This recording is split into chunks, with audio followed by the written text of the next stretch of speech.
मलीर पुरतन जे आलमी ॾियारे जे हवाले सां अवामी वर्कर्स पार्टी तरफ़ां सिंध दुरियाती बहाली ऐं पुरतन जे उनवान सां शाह लतीफ़ टाउन में तक़रीब मुनक़द कई हुई, जंहिंमें मज़दूरनि, औरतुनि समेत पुरतन ऐं सियासी समाजी अॻवाननि वॾी तादाद में शिरकत कई। इन मौक़े ते तक़रीब खे ख़िताब कंदे अवामी वर्कर्स पार्टी जे अॻवान हफ़ीज़ बलोच चयो त मुल्क जी मौजूदा हालतुनि में हिक पासे सिंधु दरिया मां कैनाल कढी सिंध खे बंजर करण जी साज़िश कई पियो वञे त ॿिए पासे हारी पुरियत सख़्तु मुआशी ऐं समाजी मसइलनि ऐं ग़ुर्बत बुख बदहालीअ जो शिकार आहिनि। मुल्क खे 78 साल गुज़री चुका आहिनि, पर हिन वक़्त ताईं का बि अहिड़ी पॉलिसी जुड़ी नाहे सघी जंहिं सां मुल्क जो पोरियत पेट भरे ॿिनि वक़्तनि जी मानी खाई सघे।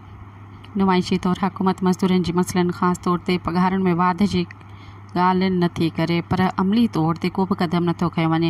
हुन चयो त शिकागो जे जिन मज़दूरनि बुनियादी हक़नि लाइ जदोजहद कंदे पंहिंजी जानी जो नज़रानो ॾिनो, जंहिं जदोजहद खे 1.5 सदी गुज़री वई आहे, पर अञा ताईं पुरतुनि खे बुनियादी हक़ हासिल न थी सघिया आहिनि।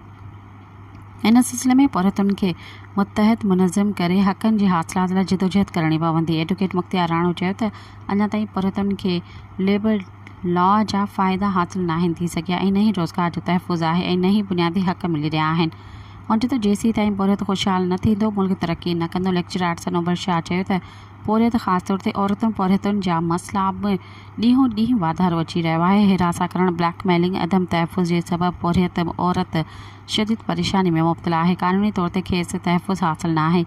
असांजे समाज में पुरत औरत खे उहा मक़ाम हासिल नथो ॾिनो वञे जंहिंजो हू हक़दार आहे। तक़रीब खे यूनिस राणो, ज़मीर भट्टी, बाबर ऐं ॿियनि पिणु ख़िताब कयो। तक़रीब में क़रारदाद मंज़ूर कंदे मुतालबो कयो त पुरतुनि खे सरकार पारां ऐलान कयल उजरत अदा कई वञे। ठेकेदारी ऐं डेली वेजेस सिस्टम खे ख़त्म करे लेबर लॉ ते अमल दरआमद कंदे मज़दूरनि खे तहफ़ुज़ फ़राहम कयो वञे। सब्सक्राइब कयो अवामी न्यूज़ HD खे ऐं ताज़ा तरीन ख़बरुनि लाइ ॾिसंदा रहो अवामी न्यूज़ HD।